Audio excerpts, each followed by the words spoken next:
delighted to have one of our own biostatisticians, Keshab Subedi, to give us a talk on principal component analysis.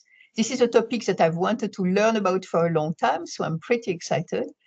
Before I introduce him, let me mention some housekeeping issues. We continue to provide CME credits for our tech talks and our ID series.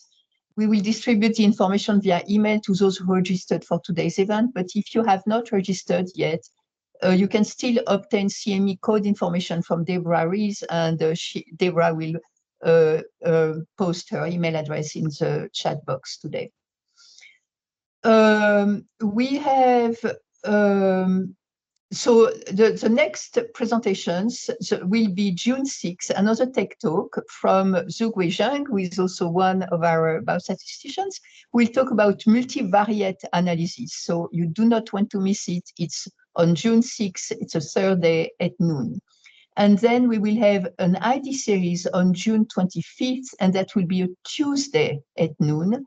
And that will be Dr. Carissa Baker-Smith from Nemours will present big data, neighborhood deprivation, and cardiovascular risk disease in youth. So that will be also really a very interesting presentation. So you do not want to miss it, June 25th, Tuesday at noon. So again, I'm delighted to introduce Keshab. Keshab is a biostatistician at the Institute for Research on Equity and Community Health here in Irish at ChristianaCare. He's also adjunct faculty at Goldie Beacom College here in Delaware, where he teaches data mining for business analytics. He obtained a Master in Science in Biostatistics at Drexel University in Philadelphia and has already a long list of publications and has helped multiple clinical investigators and residents here at ChristianaCare since he started to work with us. So thank you so much, Keshab, to give us his presentation, and we are very excited. Hi, good afternoon, everyone, and thank you, Claudine. So today we will talk about principal component analysis for investigators. So we'll mostly focus on, understanding the principal components and how to apply it in real projects, and what are the methods and steps we follow while we implement the principal component analysis. So this presentation references these 3 books: An Introduction to Statistical Learning and The Elements of Statistical Learning. So these are 2 very famous books among the statisticians. They're from the same group of people.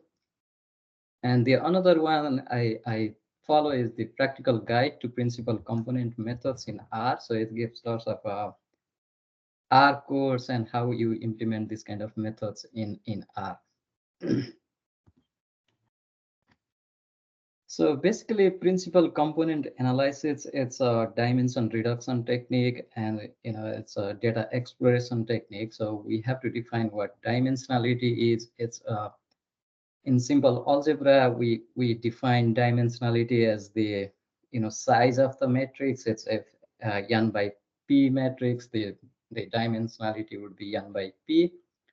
But in statistics and machine learning, we define dimensionality a little bit differently, and we simply use this term to refer to the number of columns or number of variables in the data. So it's a little bit different than in the math, the definition of dimensionality.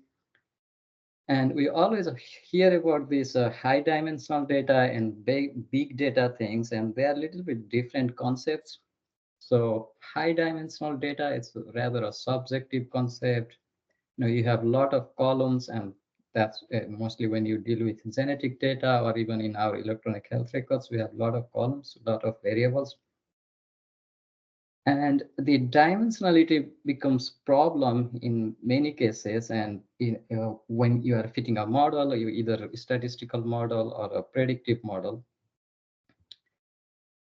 And it need to be we need to think about this dimensionality more from the perspective of model fitting. So if we are simply trying to estimate 100 parameters from the 500 observation we have, then the dimensionality might be an issue, because that's a lot of parameter compared to the number of observations that we have in the data. But if we are estimating 100 parameters from 1 million observation, then dimensionality might not be an issue because we have a larger sample size and we can, estimate 100 parameters easily. So, and the big data is a little bit different concept. Even if you have just 10 observation, 10 columns, 10 variables, and if you have millions of data points, then that could still be a big data. But high dimensional data is mostly relates to the number of columns we have in the data set. And when we are dealing with these high dimensional data, high number of columns in the data set, there are a lot of bunch of issues that we encounter. See, one of the most common is once we start to have a lot of variable in the data set, the space increases exponentially, but the data become more sparse. So we have to deal with these missing values. We have to think about this, missing, why the data is missing.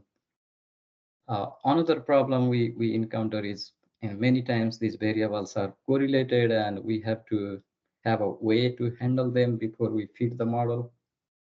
So that creates challenge in model fitting, and even after fitting, how you interpret the model if a bunch of variables that go into the model are already correlated, that's again challenging. And we also face challenge with the data visualization because we cannot really visualize high dimensional data, and it's really difficult to understand the high dimensional graph.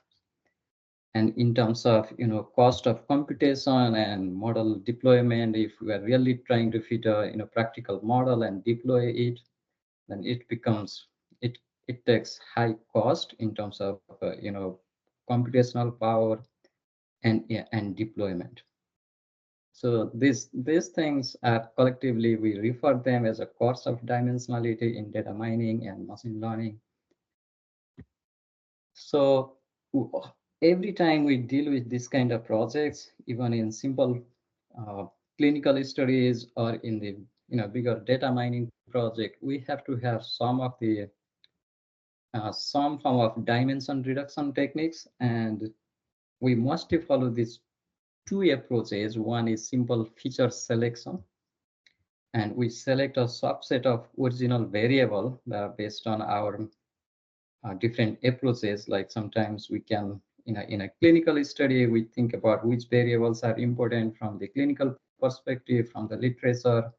We consult with the PI and select some of the most important variable. Or there are some statistical approaches. There are forward selection or backward selection approaches. You can into the correlation of the particular variable to the outcome variable and see which of them are highly correlated and important. And we can select those variables. That's the feature selection.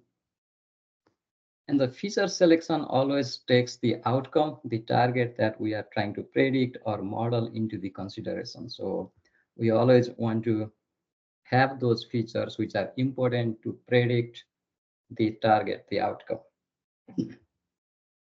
And the other approach is feature extraction. And in this approach, we try to create new set of variables that are a combination of original variables. So we are not simply selecting subset of the original variable, but we are creating new set of variable that's the combination of original variable.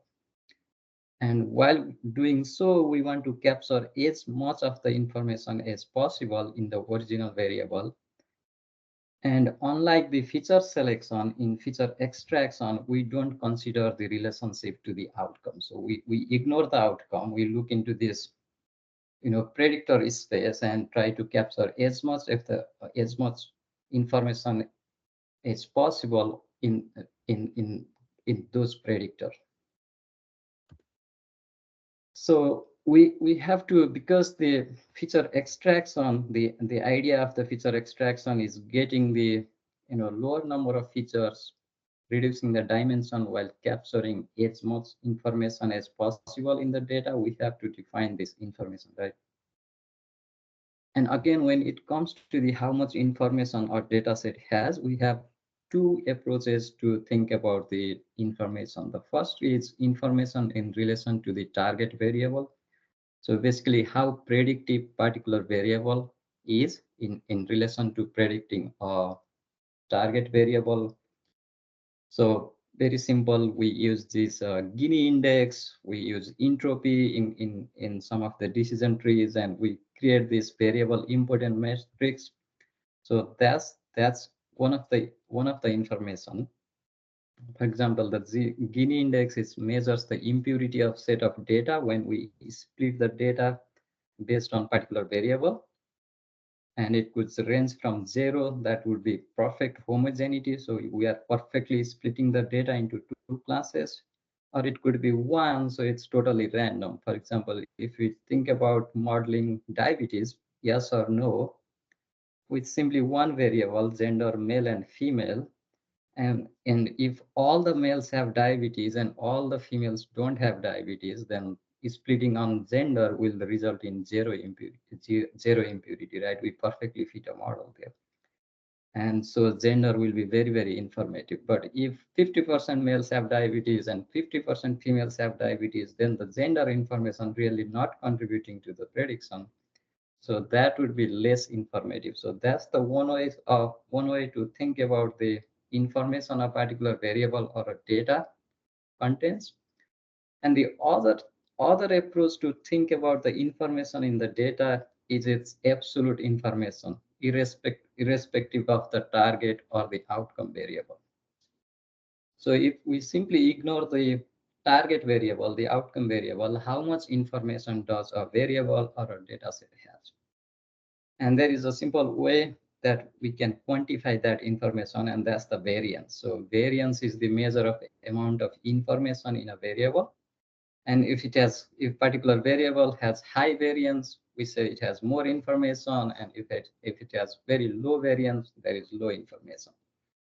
And sometimes we use this near zero variance terminology to describe some variables which are very low variability, and they are really not contributing to the prediction. And sometimes if the variability is very close to 0, they are not even a variable because there is no variance. And when there are more than one variable or two variables, then we can take the same concept, the variance, into the covariance. So the covariance among those variables would be the total information, the absolute information contained in the prediction space among those variables. So this is a simple variance covariance matrix. So we have these three variables, x, y, z, and we can compute this square matrix here in the bottom, x, y, z. We have this square matrix, and that summarizes the entire information contained in the data. So it's a simple variance covariance matrix. The diagonal, these are the variance of the variable. In the off diagonal elements, they are the covariance between the variable, and this will always be a square matrix. So that's the information, the absolute information contained in the data. And the PCA, the principal component analysis, the main idea of the PCA is to reduce the dimensionality of the data by feature extraction. So again, we are not taking the target, the outcome into consideration. So we are only taking the predictor variable and trying to reduce the dimensionality while capturing as much information as possible. And it leverages the same fundamental idea that the information in the data is captured in the variance of the variable. So we are taking that idea that the information is the variance, and we are using that to come up with this PCA. And this method is best suited when the original variables are quantitative. So there are other methods available when the variables are qualitative or categorical. But this principal component analysis is best suited when the variables are qualitative. So this comes from the principal component methods in our book. So here it gives some other methods that are similar to principal component analysis, which could be applicable when the data is qualitative or it is mixed structure. So simply, if it's a qualitative data with just you know two variables, we can transform it into a contingency table and do a correspondence analysis. Or we can do, if there are more variables, we can do the multiple correspondence analysis. We can do, if there is a mixed structure of data, we can do this factor analysis of mixed data or multiple factor analysis. But for qualitative data, we do the PCA. So the overview of PCA is that the PCA allows us to summarize and visualize the information in data set containing multiple intercorrelated qualitative variables.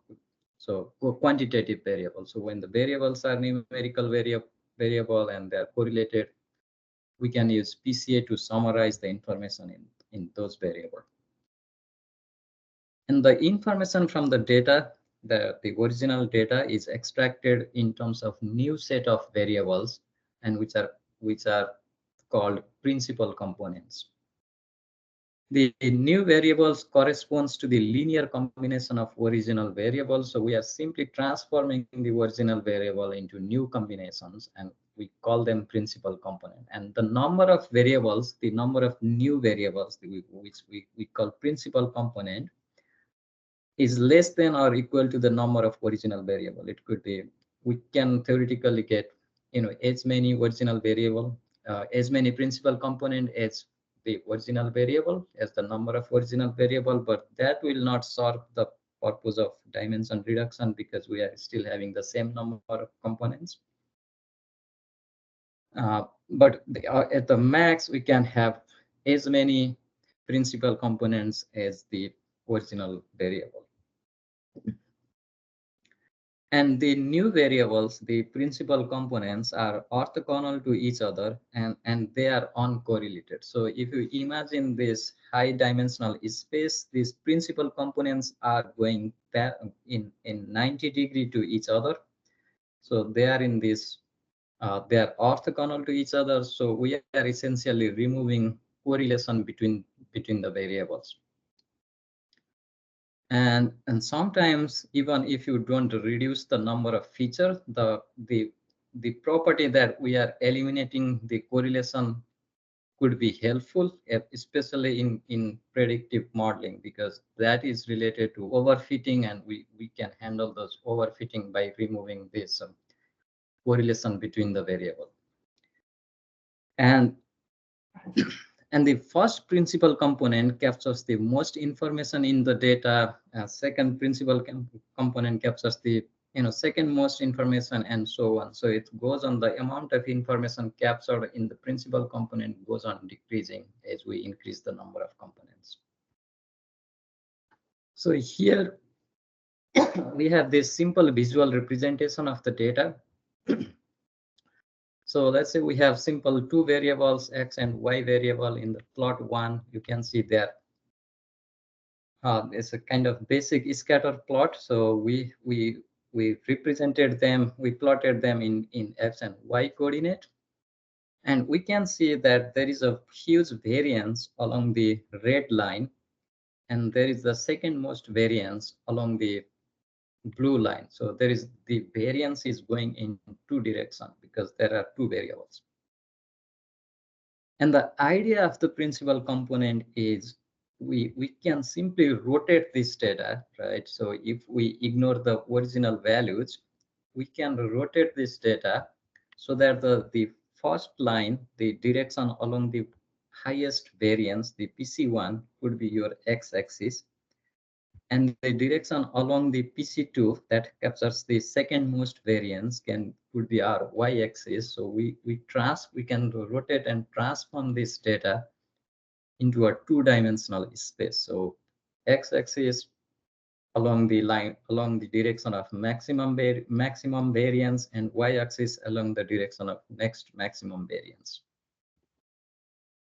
So once we rotate that data into this two dimension, that these two dimensions are the principal components. So PC1, the first principal component, is is the direction with the largest variance. So here it would be PC1 because in that direction we have the largest variance. And PC2, that's the second principal component and with the second most variance in the data. And that direction is perpendicular, that is in 90 degree to PC1, that's orthogonal to PC1, and they are not related, they are uncorrelated. So we essentially remove the correlation between the X and Y. And in technically, the amount of variance captured by each principal component is measured by so-called eigenvalues. So we use these two terminologies, eigenvector that represent the direction of component and eigenvalues that represent the amount of variance captured by that component. So there are a bunch of steps that we follow to implement the principal component. The first step is we have to standardize the data. So any algorithm or model that is based on variance or distance, they are sensitive to scale of the data. So if some of the variables are in the larger scale, they will contribute more.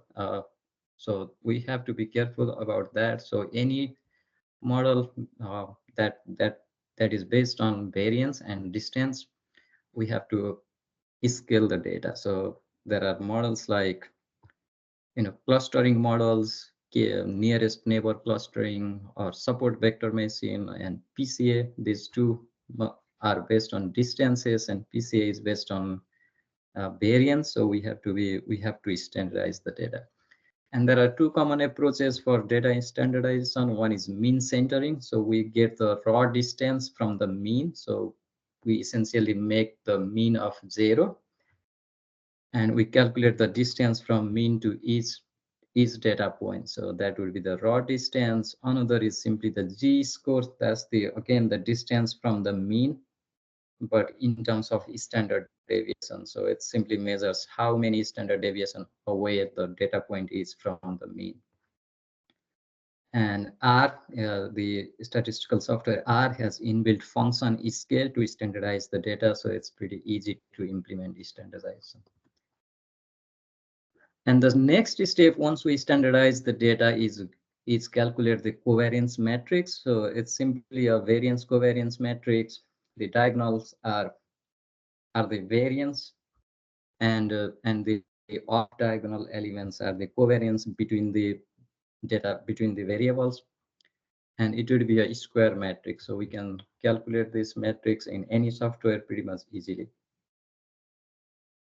And the third step is calculate the eigenvalues and eigenvectors. So eigenvector, as I mentioned earlier, they represent the direction of the maximal variance. So these are the principal component. And the eigenvalues represent the amount of variance explained by each principal component. So we have to define this eigenvector and eigenvalues. This come from the simple linear algebra course. So eigenvector is simply a vector that when multiplied by a square matrix, it gives a scaled version of itself. And in the context of principal component analysis, the eigenvector represents the direction or axis of the maximum variance in the original feature space. And each eigenvector corresponds to a principal component, and the set of eigenvectors forms a basis for the new feature space. So once we have these new, these eigenvectors, they become the principal component. So mathematically, any vector x is having same direction as ax are called eigenvectors of A. A is the n by n square matrix. So if we have the vector x and square matrix A, and if we multiply them, and it gives another scaled vector, the same vector x, but we have the scale of lambda, that is the eigenvector. So lambda is eigenvalue, that's the scaling component, and x is the eigenvector. And here in this example, A would be the variance covariance matrix that we got from the previous step. And the Eigen values, these are the scalar values that represent the magnitude of variance in the direction of corresponding Eigen vector. And in PCA, they represent the amount of variance explained by each component. And the larger the Eigen value associated with an Eigen vector, the more significant is the variance along that component. That's if the Eigen value is higher, that means there is a more variance along that component, along that direction. And here we have some mathematical steps to compute the Eigen vector and Eigen value. So we first start with the Eigen value equation. That's the basic equation based on the definition of Eigen vector.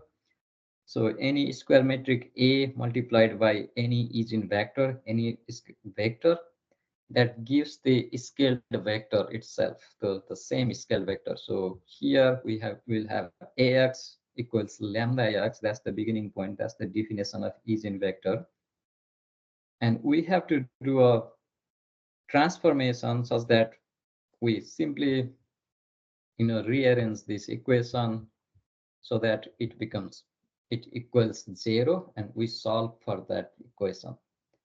And after we solve for this transformed equation, we got the value for X and lambda, and that's how we calculate the Eigen value and Eigen vector.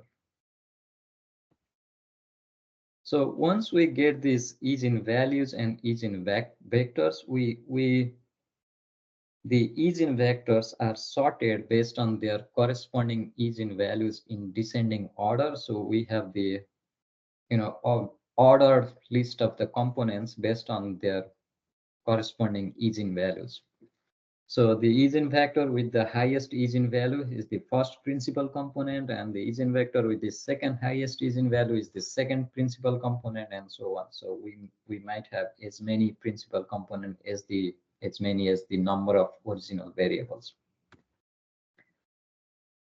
And we have to select the top k Eigen vectors because we want to reduce the dimension, right? So and this is rather subjective, and we need to consider the trade-off between the dimension reduction and information loss. So if we include all of the Eigen vectors, that would be as many as the original variables, number of original variables. So we are not essentially reducing the dimension. But if we select only first or second Eigen vector, then only those two might not capture all of the information in the data. So there is always a trade-off between the number of components and the information. So we have to find the right balance and select how many Eigen vectors we want to use. And for this one, we can use script plot. That's a simple plot we can generate that plots the Eigen values against the number of components, and we can see by selecting how many Eigen vector we want to select, and by selecting that how much information we are going to lose. And once we select those number of Eigen vectors, number of principal components, we can project the data, the original data, into the new feature space, a new coordinate system. So if we select 5 Eigen vectors, 5 components, so it will be a 5-dimensional space coordinate system, and we can project that data into that coordinate system and get those coordinates for each points, transform the original data points to the coordinates in that 5-dimensional space. So how do we do PCA in R? There are several functions from different packages. So the PRCOM function, that's a basic principal component function that's built in R stat package. So we don't need to load any package for that one. And there is another package factomine-R, that's the another library, and it has the PCA function. And we can use factoextra, and it provides the library factoextra. It provides several functions for extracting the results and visualizing those results. So for this presentation, we are going to use this decathlon data set. It's from the library factoextra. And the data describes the athlete's performance during two sporting events. One is DE-CTR and another is Olympic Z. And it has 27 individual athletes, and we have 13 variables. So first is 100-meter long run, another is long jump, shot put, high jump, and so there are 13 variables, and we have 27 individuals in this data set. And we have this final variable where we have the name of the event. It's either DE-CTR or Olympic Z. We use these four terminologies in PCA. One is active observations. These are the observations that we use to fit PCA model. So in our case, I'm going to use, out of these 27, I'm going to use 23 individual to fit the PCA model. And we would have these supplementary observations. These are the observation for which the coordinates will be predicted based on the PCA model that we fit using the active observations. And that could be, we can we can keep some of the variables as a supplementary variable, and we can use some of the variables to fit the PCA model. So active variables, the variables that we use for PCA model, and the supplementary variables, these are the variables we will not use to fit the model, but we will predict the coordinates for this variable based on the model that we fit. So this is the simple code for PCA using the factomine-R package. So we have this PCA, and then we have to provide the X, that's the data frame. And there is the option for scaling. So we can simply turn it on. So we can turn it true. So it will automatically scale the data. We can provide the number of principal component we want to keep. We can say 5, or we can leave it empty so it will fit all of the components, and we can turn graph on or off with this true or false argument. So if we turn it true, it will give bunch of graphs, or we can turn it off. So here, this is a simple example. So in the first step, I'm just subsetting the data for active rows and active variables. So I'll be using these 23 rows of data, and I'm going to use these 10 variables.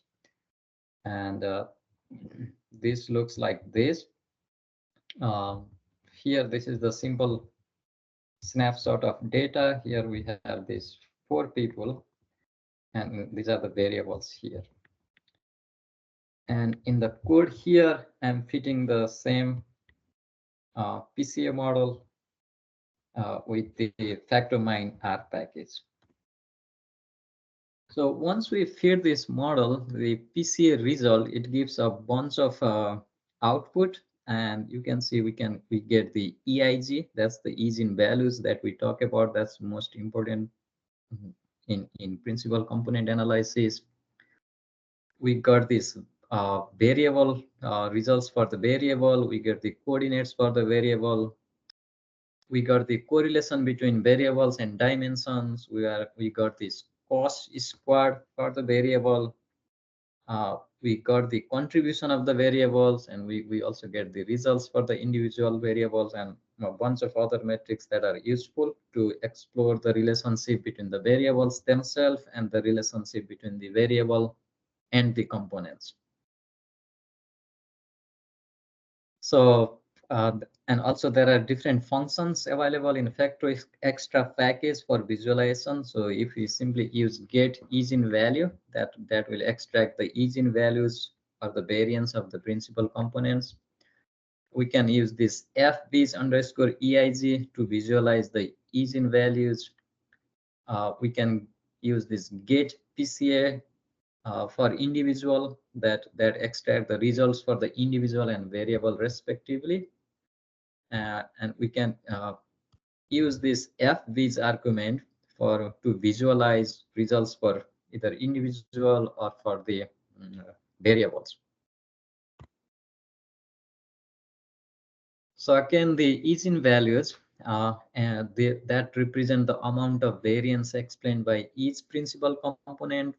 It's large for the first principal component and it decreases for the subsequent principal component. And we can examine the ease-in value to determine the number of components we want to return after doing the principal component analysis. So here, after I run this model, here I extracted these ease-in values. So in the for each of these, because I had these 10 original variable, so I have this 10 dimension. That means these dimension are simply the principal component. So dimension 1 is the principal component 1, dimension 10 is the principal component 10. So these ease-in values are rather arbitrary, so we don't need to focus on that, but you can see the second column where we have this variance percent. So dimension 1, that's the principal component 1, captures the 41% of the variance in the original data. So, and the dimension 2 captures 18% of the variance. And in the last column, you can see the cumulative variance. So for first two components, they capture 59% of the variance in the data together. So, and if we include all of them, all of 10 principal components, they capture all the information, all the variance in the original data, 100% of the variance.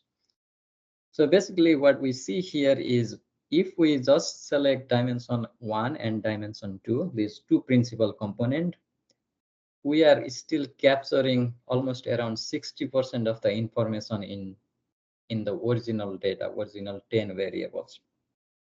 But when you go into the higher dimensions, there is the marginal gain in the information. So it's not increasing as much. So first one, it captured 41, next 18, 12, 8, 7, 4, 3, 2, 1. So it's always going decreasing order.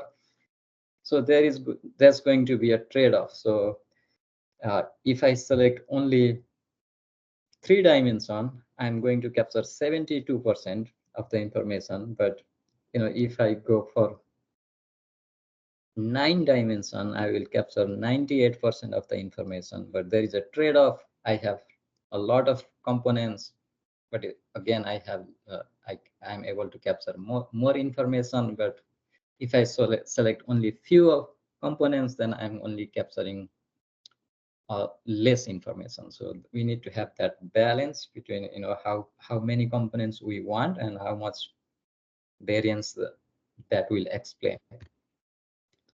So this is a typical script plot. So we can plot the same result into this kind of bar plot. So we call it script plot in principal component analysis. And we can see how this variance goes on explained by each component goes on decreasing after we increase the number of dimensions. So the first dimension explaining 41% and 10th dimension explaining only 1.2% of the information.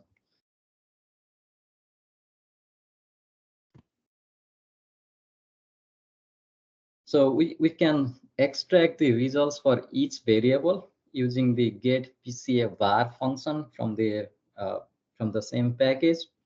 And it will have these 4 components. One is coordinates, so that will help us to plot the variable into that n-dimensional space. We'll have this core, that's the correlation between variable and the dimension. And we'll have this cos square, that's the cos square for each variable. So it's we will measure the angle that the particular variable forms to each dimension, and we'll take the cosine of that value and we'll square that. That's the important component. And another is we get this contribution. So contribution of the variable to the each principal component. So these four are the results we get for variables.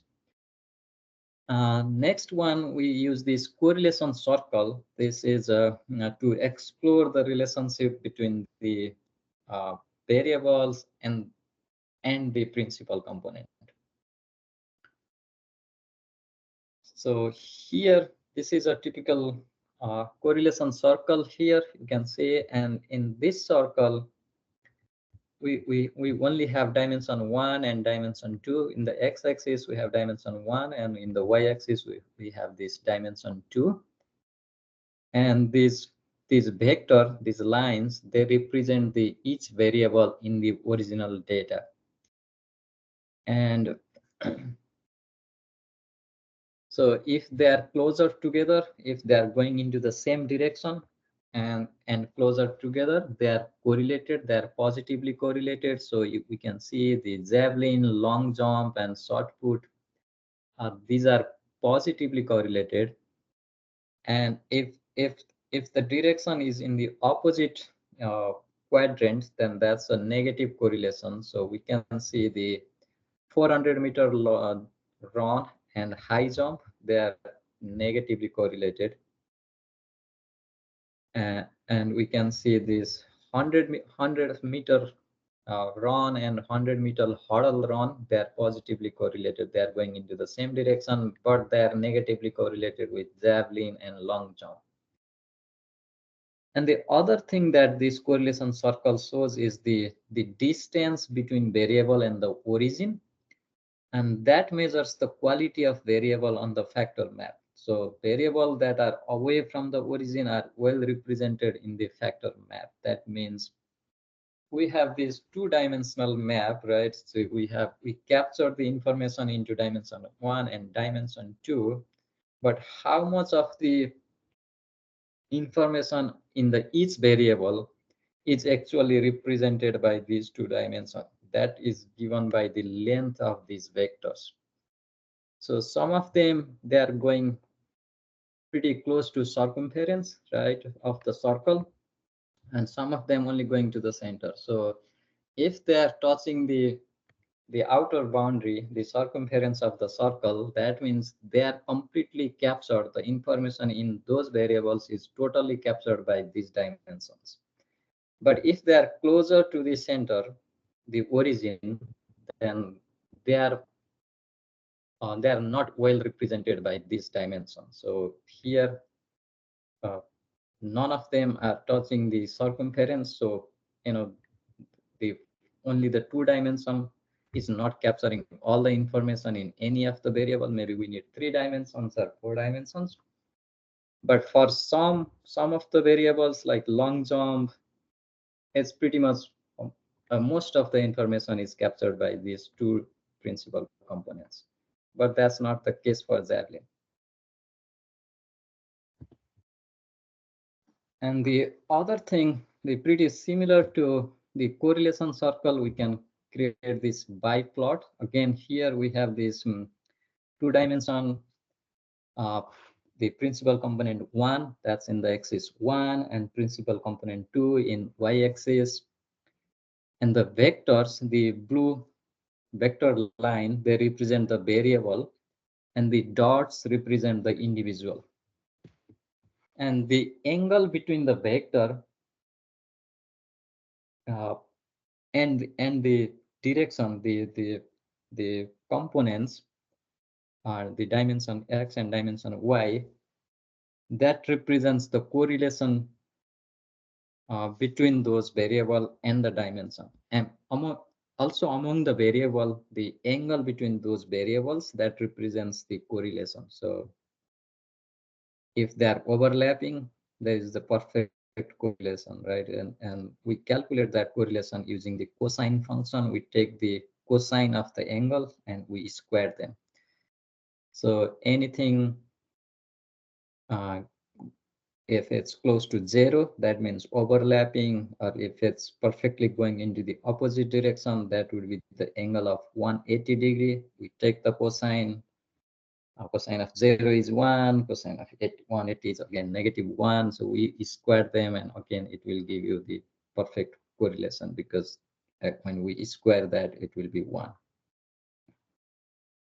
And the length of the variable vector, that represents the importance of a variable in explaining the variability in the data. So longer the vector, it has higher contribution to the principal component, and if the vector is shorter, it has lower contribution to the principal components. And also we can make some draw some conclusion about the individual. So if they are clustering together, if they appear together, they are similar, they have similar characteristics, and if they are in the opposite direction, they have opposite characteristics. So individual clustering together, they have the similar characteristics in terms of these raw variables.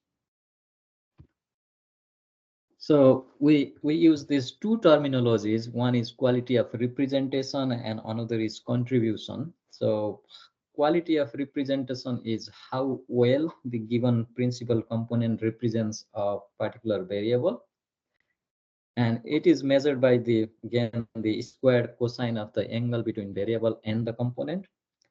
And the other one is the how much does a variable contribute to a given principal component. One is how well principal component represents the variable, and the other question is how much does a variable contribute to the given principal components. So these two are quality of representation and quality of contribution. So we can get this quality of representation using this cos2 function here. So we can just pull that, and if we look at this thing, the quality of representation, so for 100-meter long run, almost 72% is represented by dimension 1, 3% is represented by dimension 2, 9% is represented by dimension 3. So if we sum this across the row, that would be 100%, because each variable need to be represented in its totality by these principal components. So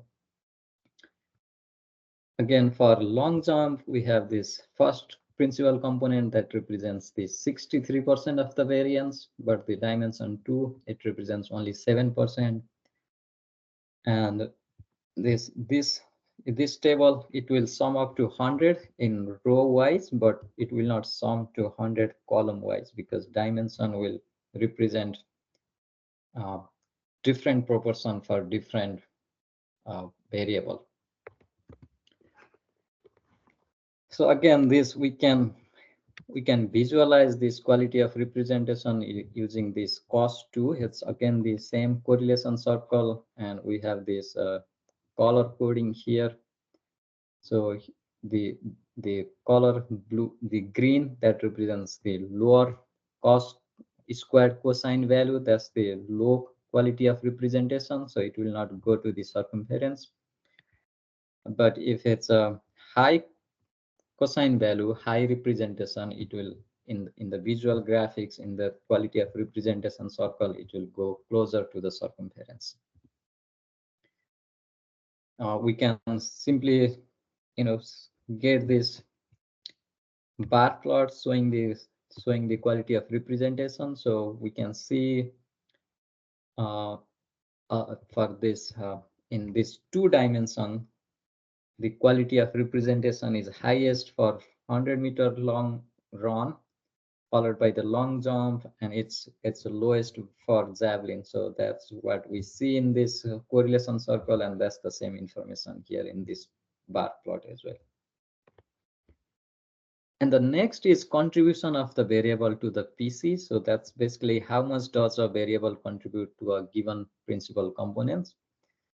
So here the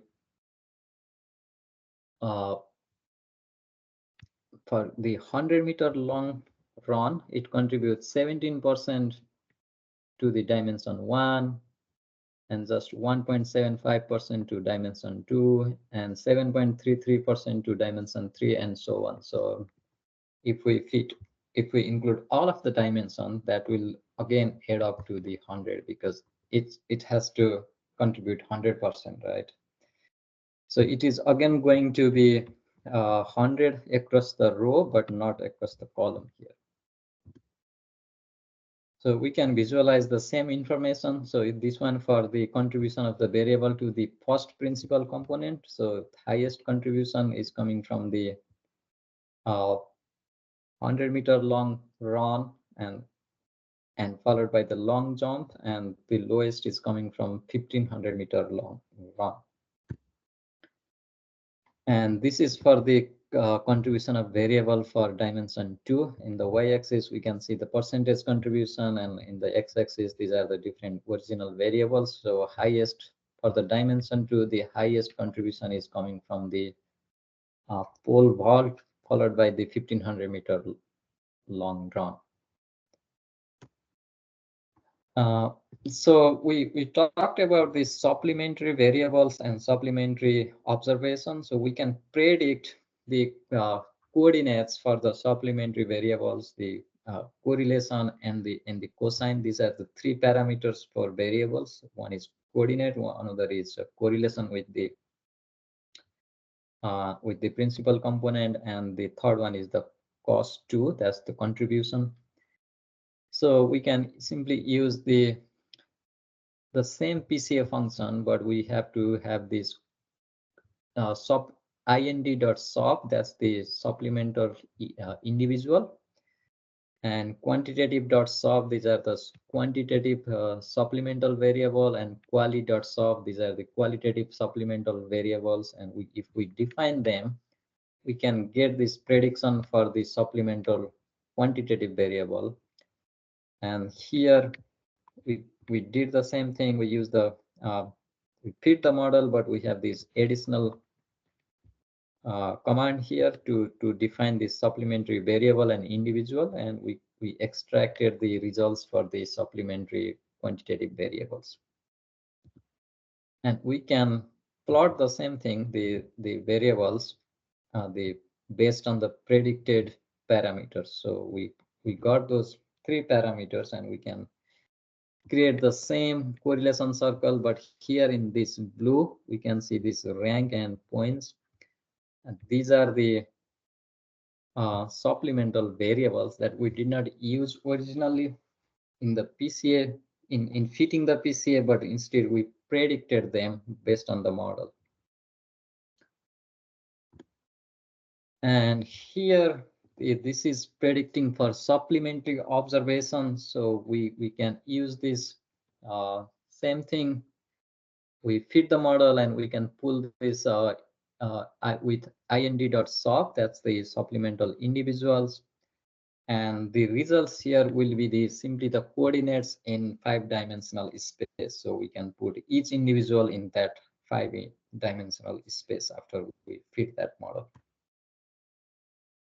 And we can see here, this is 2-dimensional, only including dimension 1 and dimension 2, but we can, this blue one, these are the supplementary individuals, and we predicted their position in this space based on the model that we fit. And we can use this other qualitative variable as well. So, and see how good the separation is. We can think of this qualitative variable as outcome, some sort of outcome. So, and we can group them and see if there is a well separation between these two outcomes. So here, these two circles in red, these are these two competitions, so DE-CTR and Olympic Z, and we can see there is some separation, but it's not perfectly separated based on these two dimensions.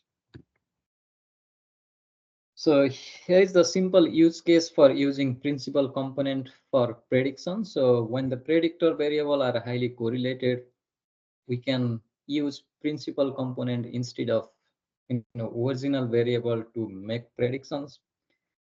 And using this principal component as predictor in the model instead of the original variables, that can help us minimize the model overfitting and improve the prediction accuracy. So here in this project, we have to predict BPD, that's bronchopulmonary dysplasia in premature infants. So our outcome is BPD, and it's simply coded as yes or no. And we have these predictor variables as gestational age, we have weight, head circumference, length at birth, and we have this urine output and other electrolytes, including sodium, potassium, bone, and creatinine. They were measured at day 1.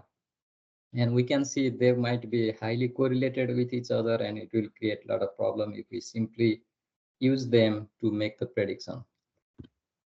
So this is the simple data that we have, and our outcome BPD is coded as 0 and 1.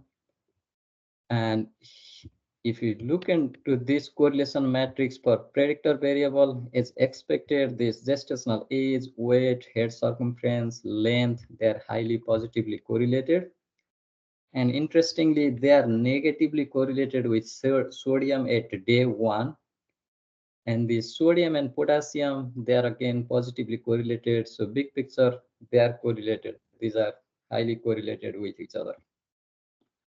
So we could have two modeling approach. One, we can simply use the logistic regression with original variable, or we can use the logistic regression with the principal component as predictors. So in the model 1, I did the same simple logistic regression model with the original variable.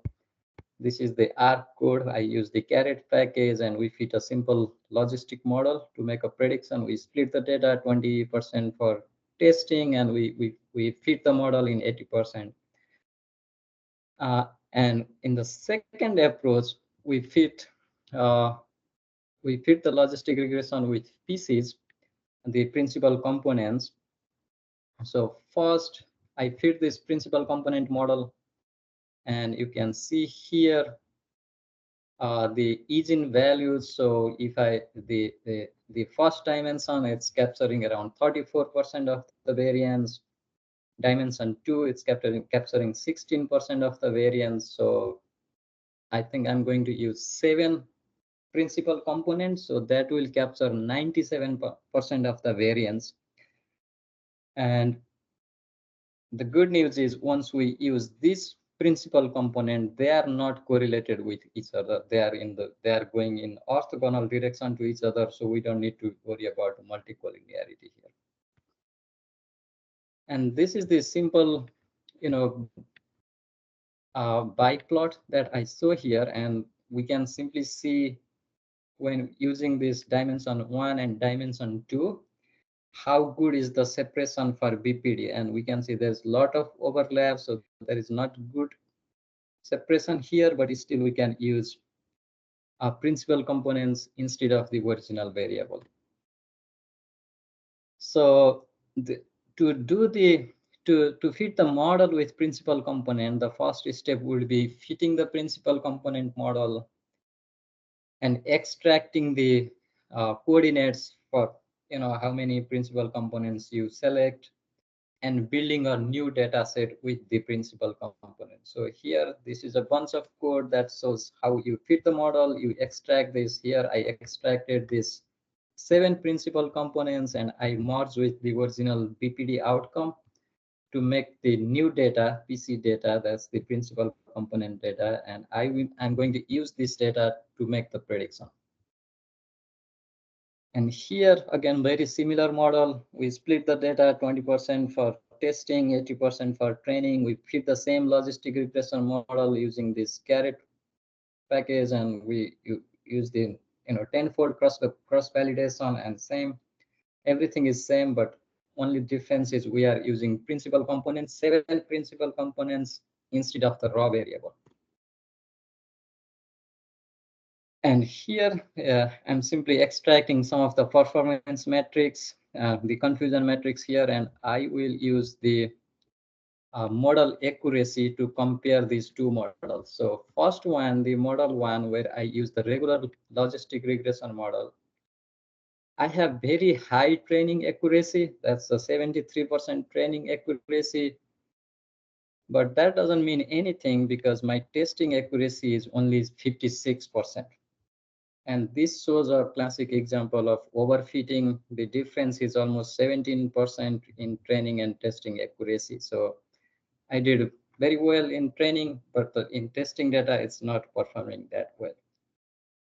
But in the second approach, when I use the principal component, only 7 principal components, my training accuracy is 66%, and the testing accuracy is 63%. So I improved the test accuracy in the test data set by almost 7%.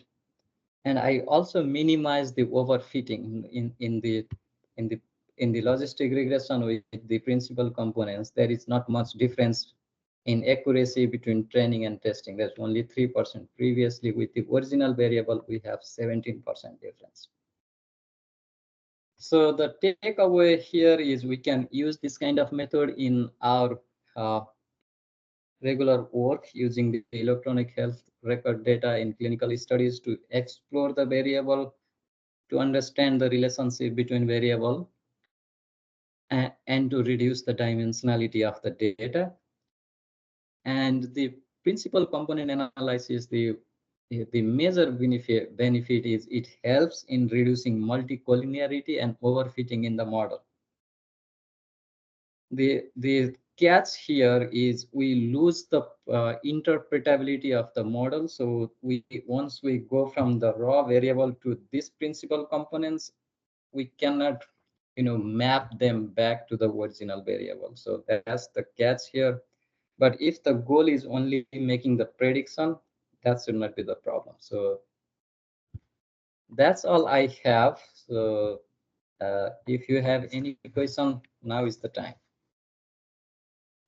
Thank you so much, Keshab. We are a little out of time, but hopefully, you can stay a little longer for any question. Any question in the audience?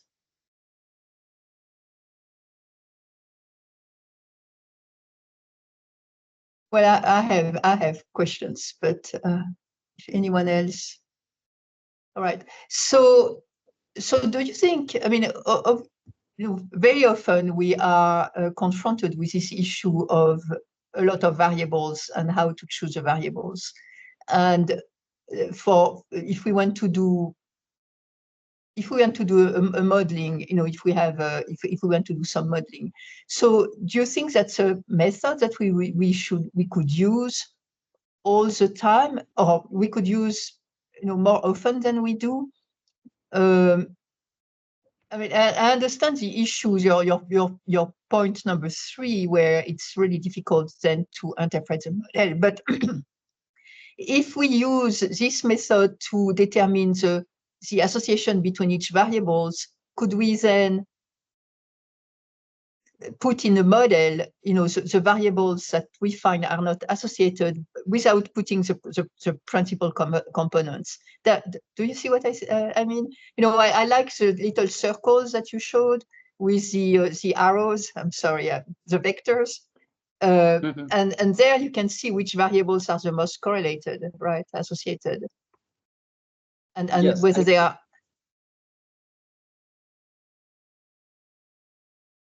So I think one way we can use it, we can use this kind of correlation circle to explore which variables are correlated, but we can do that with simple correlation test as well.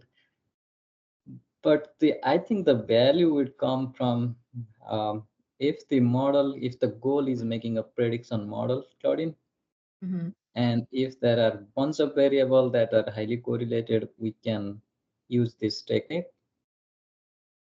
And what else we can do is here in this analysis, in the final one, I did not show you I only show you how I use the principal components. But what we can do is we can extract these principal components for the variables that are highly correlated that we believe, and we can combine them to other original variables. For example, I can still add gender and other parental factor in this model, along with these principal components to improve the predictability. I see.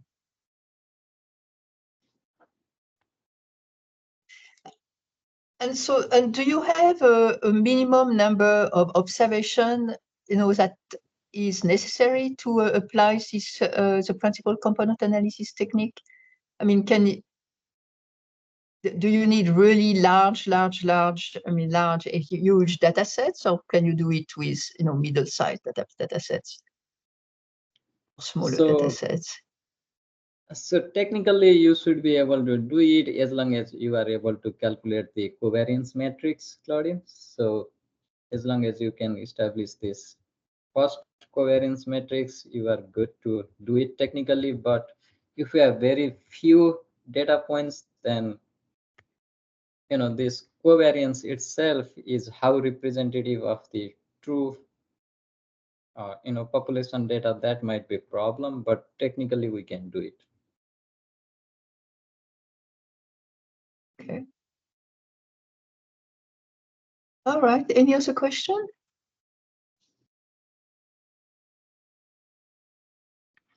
All right. Well, thank you so much. This was really, really interesting, and that opened my eyes.